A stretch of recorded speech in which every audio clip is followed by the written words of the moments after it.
সবাইকে স্বাগত জানাচ্ছি বিডি ভিউজে। আপনাদের সাথে আছি আমি সুস্মিতা দাস। বর্তমান ইরান সংকটকে যদি কেবল রাস্তার বিক্ষোভ, লাশের সংখ্যা কিংবা রাষ্ট্রের দমন পীড়নের ফ্রেমে দেখা হয় তাহলে পুরো চিত্রটাই অসম্পূর্ণ থেকে যায়।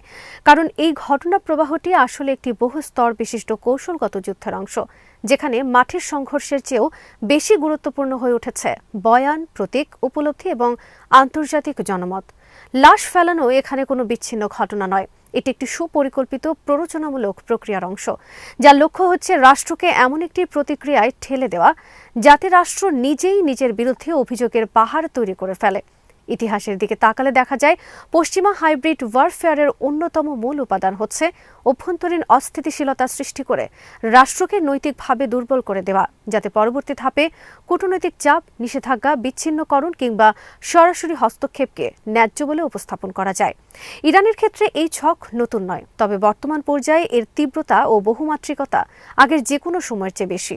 আরও বিস্তারিত থাকছে ওয়াহিদ ফারুকীর প্রতিবেদনে।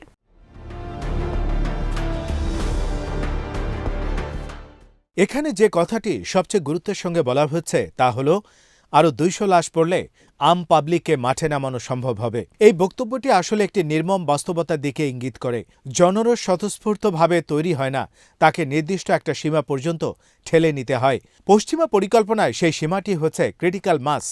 যখন হতাহতের সংখ্যা এমন এক পর্যায়ে পৌঁছায় যেখানে সাধারণ মানুষ আর নিরপেক্ষ থাকতে পারে না, তখন তারা রাজনীতি, আদর্শ বা ভূ রাজনীতির হিসেব ভুলে কেবল আবেগের বশে রাস্তায় নামে। এই আবেগকে এরপর নির্দিষ্ট বয়ানের মধ্যে ফেলে দেয়া হয়। রাষ্ট্র খুনি, সরকার অবৈধ, প্রতিরোধ নৈতিক কর্তব্য। এই পর্যায়ে রাষ্ট্র সবচেয়ে বড় ঝুঁকির মুখে পড়ে, কারণ তখন তার প্রতিটি পদক্ষেপই আগেই অপরাধ হিসেবে ফ্রেম করা থাকে।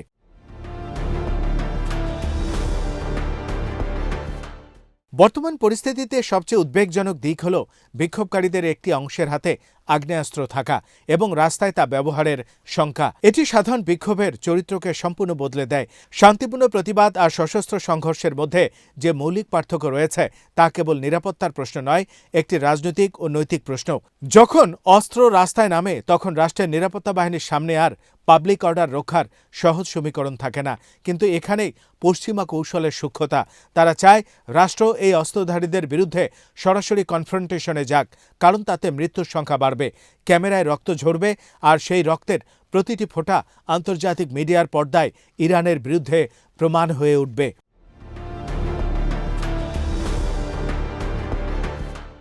ইরান ইতোমধ্যেই অস্ত্রসজ্জিত বিক্ষোভকারীদের প্রতিহত করার ঘোষণা দিয়েছে। ঘোষণার ভাষা, সময় এবং প্রসঙ্গ সবকিছুই এখন ন্যারেটিভের অংশ। প্রশ্ন হলো, এই প্রতিহত করার প্রক্রিয়াটি কেমন হবে এবং সেটি কিভাবে বিশ্ব দেখবে?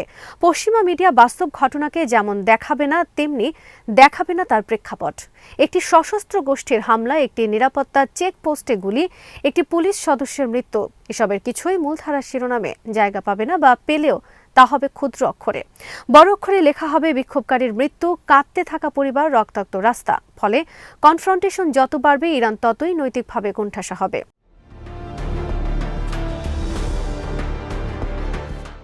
এই কারণে মূল ফ্যাক্টরটি আর কেবল নিরাপত্তা নয়, বরং ন্যারেটিভ। ন্যারেটিভের যুদ্ধে জয়ী হওয়া মানে সত্যকে শুধু জানা নয়, সত্যকে দৃশ্যমান করা। ইরানের জন্য সবচেয়ে বড় চ্যালেঞ্জ হচ্ছে কিভাবে সে দেখাতে পারে যে এটি কোনো গণ আন্দোলন বনাম রাষ্ট্রের সরল দ্বন্দ্ব নয়, বরং একটি বহিরাগত প্ররোচনায় সশস্ত্র উপাদান ঢুকে পড়া একটি জটিল পরিস্থিতি। এখানে প্রতিটি ছবি, প্রতিটি ভিডিও, প্রতিটি বিবৃতি রাজনৈতিক অস্ত্র। পশ্চিমা কৌশলবিদরা ভালো করে জানেন আধুনিক যুগে যুদ্ধে জেতা হয় ট্যাঙ্ক দিয়ে নয়, বরং টাইমলাইনে।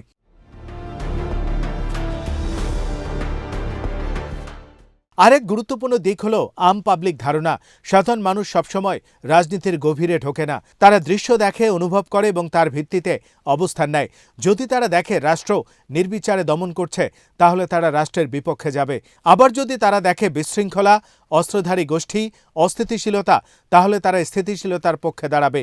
এই মনস্তাত্ত্বিক দ্বন্দ্বটাই হচ্ছে লড়াইয়ের কেন্দ্রবিন্দু। পশ্চিমা পরিকল্পনা চায় এই সাধারণ মানুষকে রাষ্ট্রের বিরুদ্ধে দাঁড় করাতে, আর রাষ্ট্র চায় তাদের নিরপেক্ষ কিংবা নিজেদের পক্ষে রাখতে।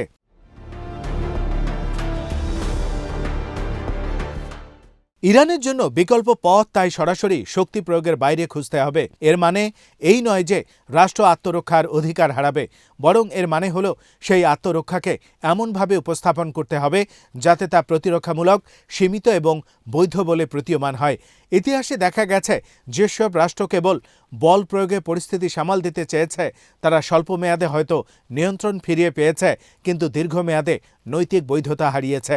ইরানের মতো রাষ্ট্র, যেটি ইতিমধ্যেই নিষেধাজ্ঞা ও আন্তর্জাতিক চাপের মধ্যে রয়েছে, তার জন্য এই নৈতিক বৈধতা হারানো মারাত্মক ঝুঁকি।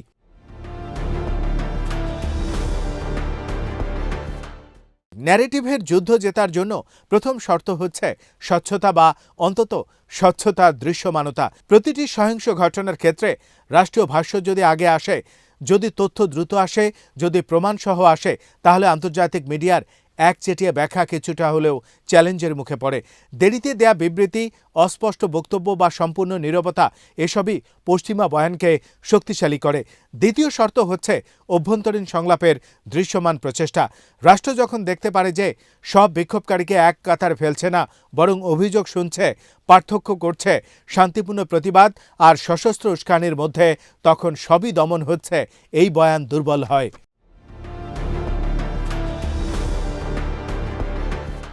এখানে আরেকটি সূক্ষ্ম কিন্তু গুরুত্বপূর্ণ বিষয় হলো প্রতীক। একটি রাষ্ট্র যখন সংকটে পড়ে তখন প্রতীকগুলোই মানুষের আবেগ নিয়ন্ত্রণ করে।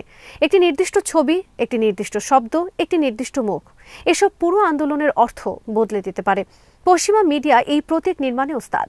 ইরানের বিপক্ষে তারা এমন প্রতীক তৈরি করতে চাইবে যা সহানুভূতি জাগায় এবং ক্রোধ উস্কে দেয়। ইরানের কাজ হবে পাল্টা প্রতীক হাজির করা, স্থিতিশীলতা, সার্বভৌমত্ব, বিদেশি হস্তক্ষেপের বাস্তব উদাহরণ, সহিংসতার শিকার নিরাপত্তা কর্মী কিংবা সাধারণ নাগরিকের গল্প।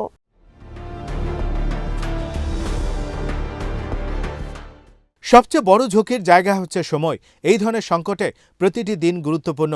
যত সময় যায় তত বেশি ঘটনা ঘটে, তত বেশি রক্ত ঝরে, তত বেশি ন্যারেটিভ জমাট বাঁধে। পশ্চিমা কৌশল প্রায় সময়কে অস্ত্র হিসেবে ব্যবহার করে। দীর্ঘস্থায়ী অস্থিরতা, ক্লান্ত রাষ্ট্র, ক্লান্ত সমাজ। ইরানের জন্য তাই দ্রুত কিন্তু বিবেচিত পদক্ষেপ জরুরি। দ্রুত মানে হঠকারী নয়, বরং দ্রুত মানে তথ্যের প্রবাহে, কূটনৈতিক তৎপরতায়, অভ্যন্তরীণ বার্তা পৌঁছাতে।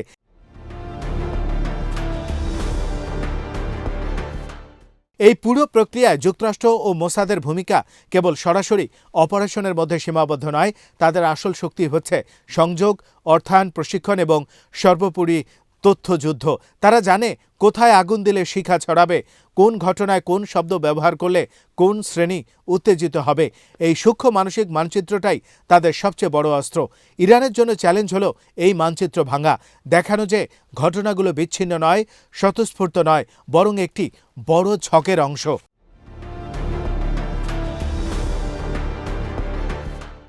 শেষ পর্যন্ত প্রশ্নটা গিয়ে দাঁড়াবে, ইরানকে এই সংকটকে কেবল নিরাপত্তা সমস্যা হিসেবে দেখবে, নাকি একটি পূর্ণাঙ্গ হাইব্রিড যুদ্ধ হিসেবে দেখবে। যদি এটি শুধু নিরাপত্তা সমস্যা হিসেবে দেখা হয়, তাহলে সমাধান হবে দমন, গ্রেপ্তার এবং সংঘর্ষ, যার ফলাফল হিসেবে মৃত্যুর সংখ্যা বাড়বে, এবং ঠিক সেটাই ঘটবে যা ইউএস এবং মোসাদের লক্ষ্য। কিন্তু যদি এটি হাইব্রিড যুদ্ধ হিসেবে দেখা হয়, তাহলে সমাধানের কেন্দ্রবিন্দু হবে ন্যারেটিভ, বৈধতা, জনমত এবং আন্তর্জাতিক উপলব্ধি। এই দ্বিতীয় পথটি কঠিন, ধীর এবং জটিল, কিন্তু দীর্ঘমেয়াদে রাষ্ট্রের জন্য কম ক্ষতিকর।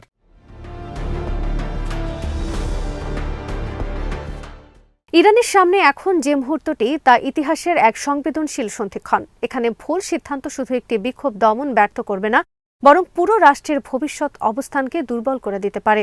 লাশের সংখ্যা বাড়ানো যারা চায়, তারা জানে রক্তই সবচেয়ে শক্তিশালী ভাষা। সেই ভাষায় কথা বলতে অস্বীকার করা ইরানের জন্য সবচেয়ে বড় কৌশলগত চ্যালেঞ্জ এবং একই সঙ্গে সবচেয়ে বড় সুযোগ। আজ এখানেই শেষ করছি। সবাই ভালো থাকুন, সুস্থ থাকুন আর দেখতে থাকুন বিডি ভিউজ। চ্যানেলটি ভালো লাগলে সাবস্ক্রাইব করুন। সংযুক্ত থাকুন আমাদের ফেসবুক পেজে।